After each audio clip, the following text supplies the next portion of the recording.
We're talking about increasing and decreasing functions. I'll just talk over it until you figure it out, but we're going. So increasing, decreasing functions, use derivatives to help tell you where graphs change direction. When graphs change direction, that creates a different increasing, decreasing situation. Okay? So one of the most useful things to know about a function is where the graph rises and where it falls. Okay?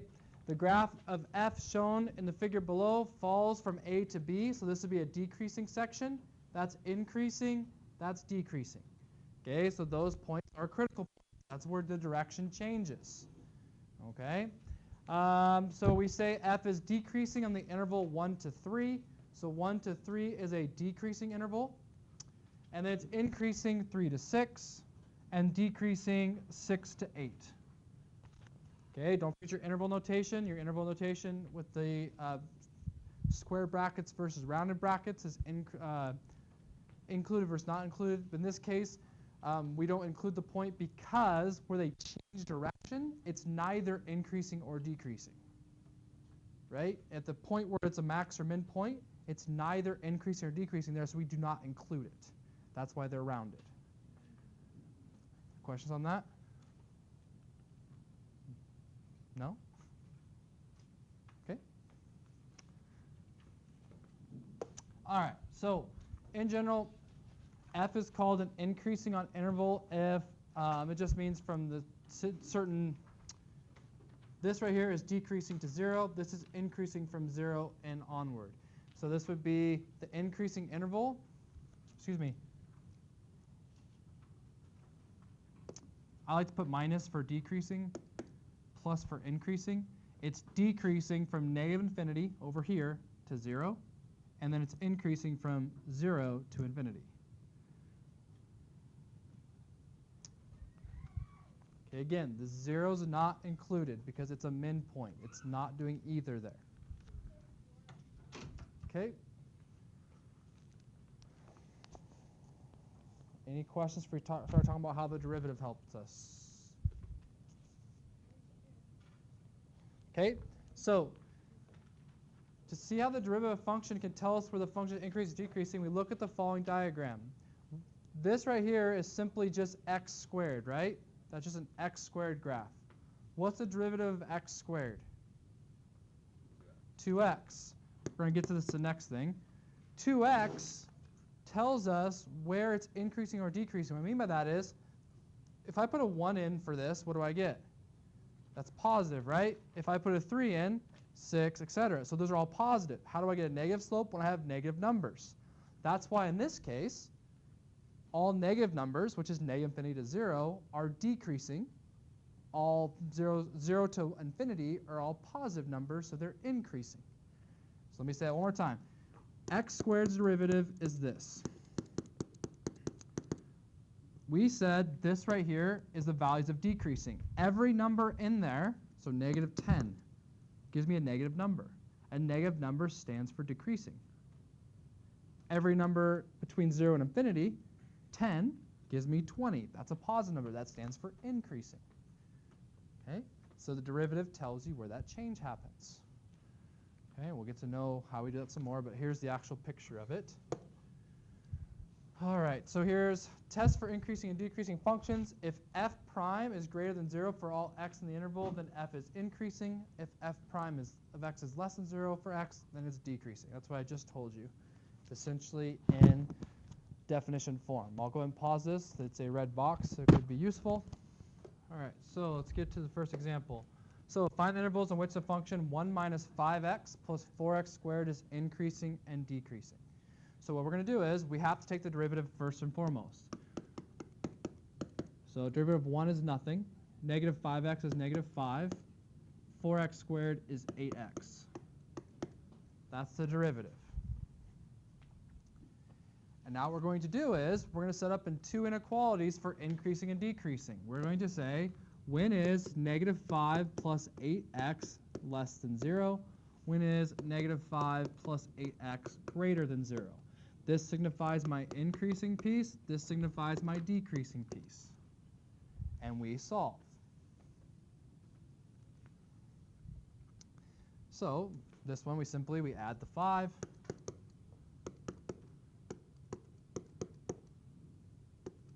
divide the 8. So when x is less than 5/8, so that's from negative infinity to 5/8, it is decreasing.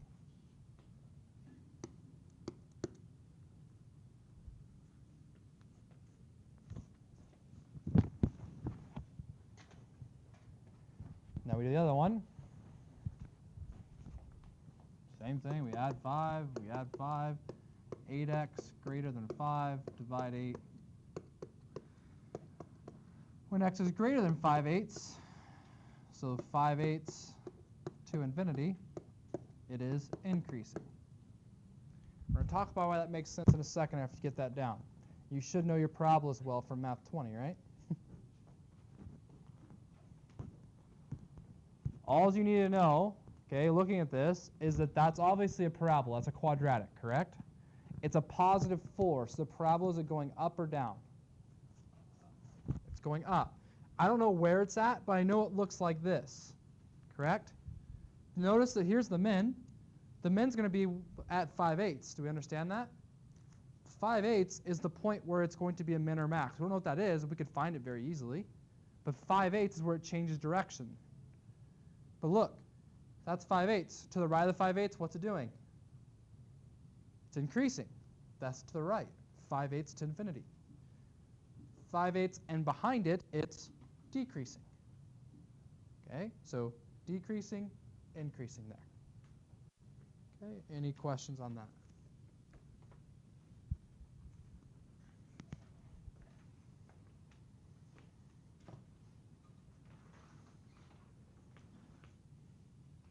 Okay, let's do a little bit more difficult one, a little higher order. Okay. So example 2, where is a function y equals x cubed plus 6x squared plus 9x plus 2 increasing? It only wants increasing. Still, we're going to stay at the same steps. Our first step is we need the derivative first and foremost, which gives me 3x squared plus 12x plus 9. There's my derivative.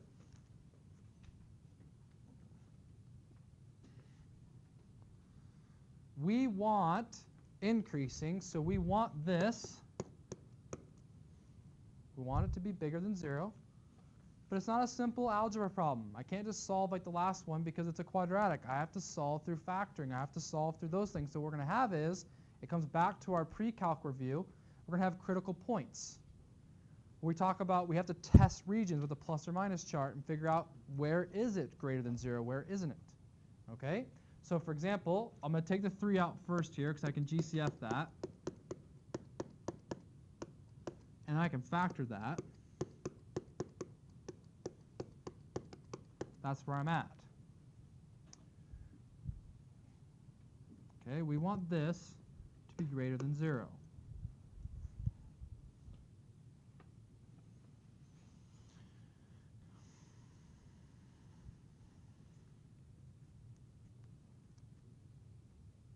So what are my crucial places? What are my critical points? Right, -3 and -1. So we essentially are going to take -3, -1, and we're going to test around them.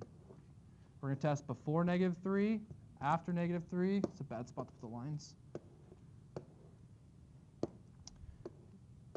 Okay, before, between, and after. We're going to test those regions and figure out what it's doing there. You also could set it up in a different way. I kind of have it in terms of an interval. I'm just going to do this on the side here, but you could do it x plus 1.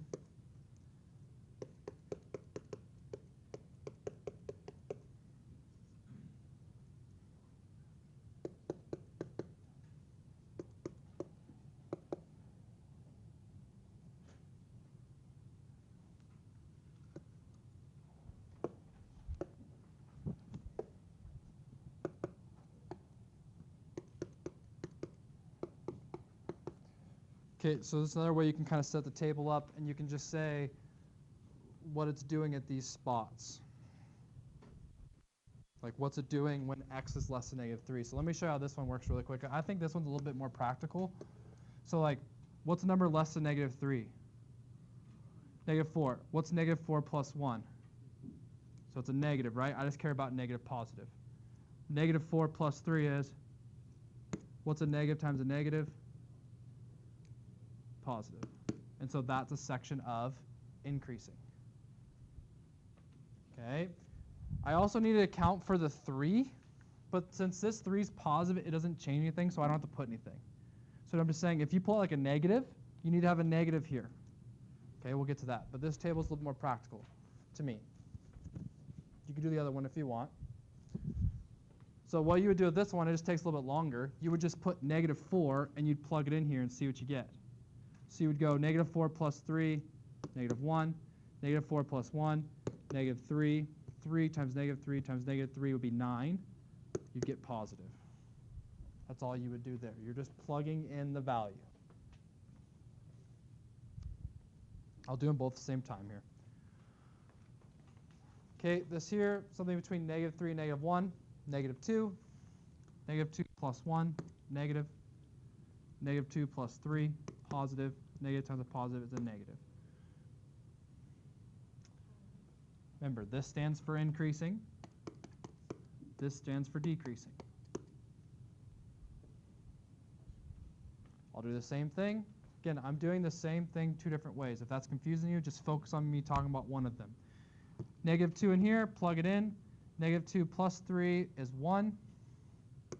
Negative 2 plus 1 is negative 1. 3 times 1 times negative 3, or negative 1 is negative 3, which is a negative. And something bigger than negative 1, let's do the easy one of 0. 0 plus 1 is positive. 0 plus 3 is positive. Positive times positive is a positive.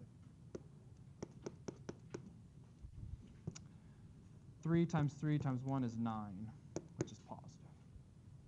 So we want the positive. So you can see, where is it increasing? It's increasing before negative 3 and after negative 1. So increasing, here's your interval.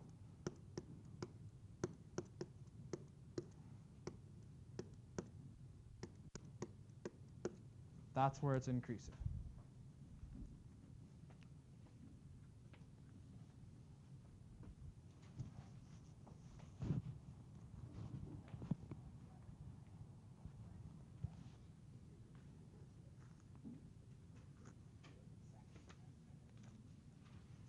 Okay, one more example. We'll take a quick break. Any questions?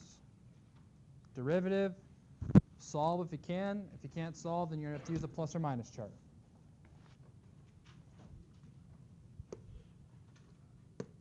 Okay, I'm going to let you try this one on your own. Try this one on your own. I'll pause the video. Let's see if you can do it. Take the derivative. You're trying to find increase and decrease. So it wants to know all the information. So you got to do both, pretty much the whole thing. Okay, I'll give you about 2 or 3 minutes here. All right. So this one, first off, we want G prime.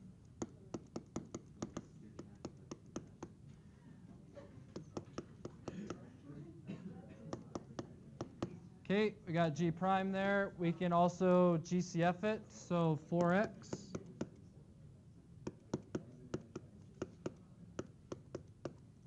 Okay. Then we can also factor it.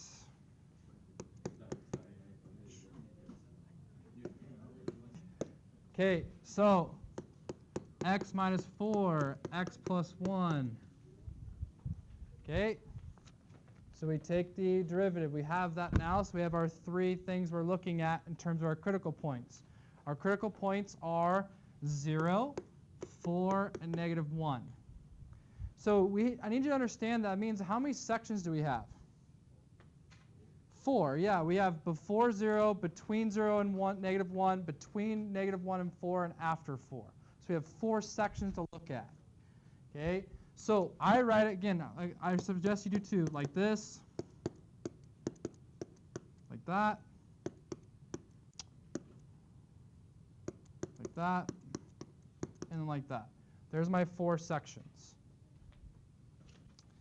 Okay, I'm just going to stay at the table I did earlier. What I took out is a factor because it has an x on it, so it can change my sign, so it needs to be accounted for. So in this, I have to have 4x at the top, x minus 4 at the top, x plus 1 at the top, the outcome, or it's a g, sorry,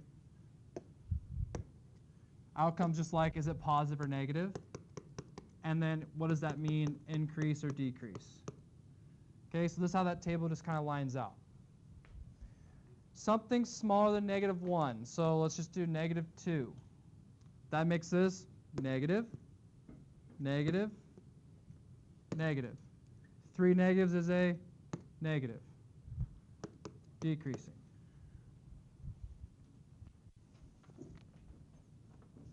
Am I losing anybody with that? Between 0 and -1, okay, -1/2. I have to do a fraction, but that's just negative, negative, positive, positive, increasing. Between 0 and 4, let's do the easy one of 1. Positive, negative, positive, yep. These three combined, so a negative times a negative times a negative is a negative. That's the outcome. Yeah. Okay, so a positive times a positive is a negative, so we're back to decreasing. And then lastly, 5.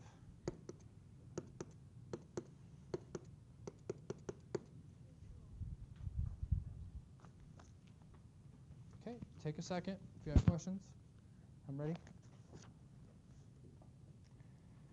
So we established the increasing, decreasing, and so now we write an interval notation of what that means. So it is decreasing from -infinity to -1 and 0 to 4. It's increasing from -1 to 0 and 4 to infinity.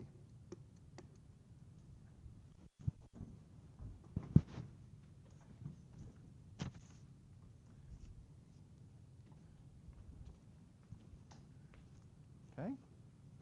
All right, so that's 4.1.